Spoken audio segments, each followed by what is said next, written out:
Ulhasnagar railway स्टेशनवरती आपले उल्हासनगरमध्ये राहणारे काही महिला मुली हँडिकॅप आणि लेडीज डब्यामधून येत होते. तर हँडिकॅप डब्यामध्ये आपल्याच परिसरातील ओळखीचे आहेत. तर ते काही बेवडे आणि ते काही जण होते असे विद्रोही. तर त्यांनी पूर्ण अश्लील चाळे करून अश्लील हावभाव किंवा म्हणजे अशा नको ठिकाणी हात लावून वगैरे सगळं म्हणजे घृणास्पद काम केलं. तर त्यांनी तिकडच्या महिलांनी वगैरे त्याला म्हणजे थोडासा चोप देऊन पोलिसांच्या हवाले केला.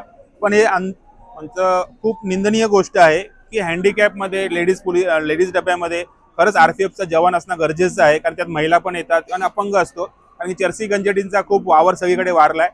तर आमची पोलीस डिपार्टमेंटकडनं हीच विनंती आहे की त्यांनी यांच्यावरती कडक कारवाई करावी आणि ह्यांनी पुढे असा कुठला गुन्हा करू नये आणि ह्यांच्यावरती जी कारवाई होईल ती बघून दुसऱ्यांनी कोणी असा गुन्हा करण्याचा म्हणजे हे अजिबात प्रयत्न करू नये अशी आमची त्यांना विनंती आहे. जर म्हणजे आम्ही यायच्या पहिले पोलीस स्टेशनला होते, जर आम्ही यापर्यंत बाहेर भेटले असते, हा रूप काहीतरी वेगळंच असतं. कारण की असे जे विद्रोही लोक असतात त्यांच्यावरती कडक कारवाई नागरिकांनी पण केलीच पाहिजे आणि प्रशासनाने तर जास्तीत जास्त कडक कारवाई यांच्यावरती केली पाहिजे.